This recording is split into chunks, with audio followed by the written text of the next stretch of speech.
আপনারা জানেন যে বৈষম্য বিরোধী ছাত্র আন্দোলনের যে আসলে আন্দোলনটি শুরু হয়েছিল ঢাকা বিশ্ববিদ্যালয় থেকে।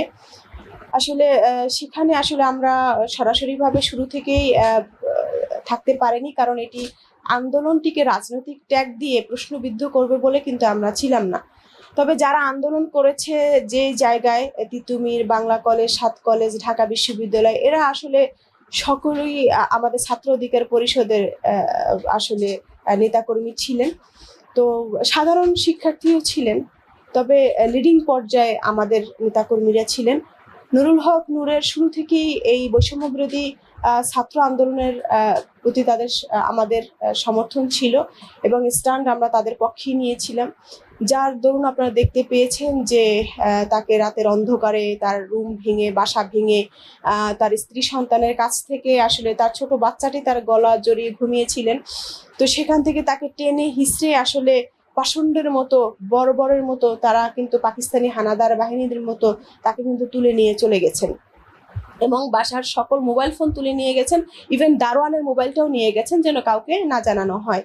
তো পরবর্তীতে যখন আমরা জানতে পারি, সকল নেতাকর্মীরা তার বাসায় যাওয়ার চেষ্টা করি, কিন্তু প্রতিটা মোড়ে মোড়ে চেক হচ্ছে, প্রতিটা মোড়ে মোড়ে আসলে দেখা হচ্ছে যে মোবাইল, ফেসবুক ঘেটে যে এই আন্দোলনের সাথে কেউ জড়িত আছে কিনা। তো আপনারা দেখছেন যে সমন্বয়কদের সাথে নুরুল হক নূরের একটি ফোন কলের তারা লিস্টে পেয়েছিলেন বলেই তার প্রতি ডিবি হারুন ক্ষিপ্ত হয়ে এই ধরনের কার্যক্রম করেছেন এবং তাকে স্পষ্ট বলেছে যে এই আন্দোলনের মাস্টারমাইন্ড তুমি, অতএব তোমাকে কোনো ছাড় নয় এবং তোমাকে এবার আমি শেষ করে দিব। তার পরিবারের কারোর সাথে আসলে দেখা করতে দেওয়া হয়নি। ঠিক এই মুহূর্তে ওই সময়টায় আসলে আমাদের রাজনৈতিক দলের সভাপতি যখন গ্রেপ্তার হয়, আমরা সাধারণ যারা স্থায়ী কমিটির সদস্য বা উচ্চতর পরিষদের সদস্য কিংবা আমাদের সাধারণ যারা নেতাকর্মীরা ছিলেন, তারা একটি আতঙ্কের মধ্য দিয়ে দিন রাত পার করতেছিলেন। আমাদের কোথাও দাঁড়াতে দেন, ইভেন আমাদের যে কার্যালয়, রাজনৈতিক যে কার্যালয় আলরাজি কমপ্লেক্স, সেখানেও আমাদেরকে ঢুকতে দেওয়া হয়নি। কিন্তু বিপি নুরুল হক নূর, তিনি তো সাহসের বাতিঘর। তিনি সেই আদালত প্রাঙ্গণে একটি কথা বলেছেন যে, দেখেন আমার যে শারীরিক অবস্থা, আমি হয়তো বাঁচবো না, আমাকে তারা মেরে ফেলতে পারে। তবে সেই কথাগুলো তিনি আসলে বলেছে। এটা বলার পরের বার আবার রিমান্ড চেয়ে যখন আবেদন করেছে, তখন তার উপরে আরো পৈশাচিক অত্যাচার তখন শুরু হয়েছে।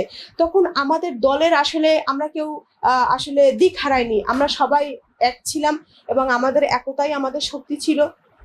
আমরা সবাই একত্রিত হয়ে এই দলটাকে আমরা লিড দিয়েছি এবং আমাদের সাধারণ যে নেতাকর্মী রয়েছে সারা বাংলাদেশে, তাদেরকে আমরা একটি মেসেজই দিয়েছি যে এই আন্দোলন সফল না করে আমরা কেউ ঘরে ফিরবো না, ডু অর ডাই। হয়তোবা বাঁচবো, হয়তোবা মরবো, তবে মৃত্যু হলে তো আমরা সকলে শহীদ হব, কিন্তু বেঁচে থাকতে ফ্যাসিস্ট সরকারের সাথে কোনোভাবেই আমরা আপোষ করব না। দেশ তার মালিকানা ফিরে পেয়েছে, জনগণ তার দেশকে ফিরে পেয়েছে। এইভাবে করেই আমাদের গণ অধিকার পরিষদের দীর্ঘদিনের পথ চলা ছিল।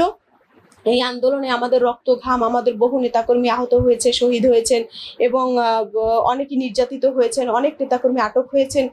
সেই লিস্ট আমাদের কাছে আছে, আপনারা চাইলে আমি সেটি আপনাদেরকে প্রোভাইড করতে পারবো।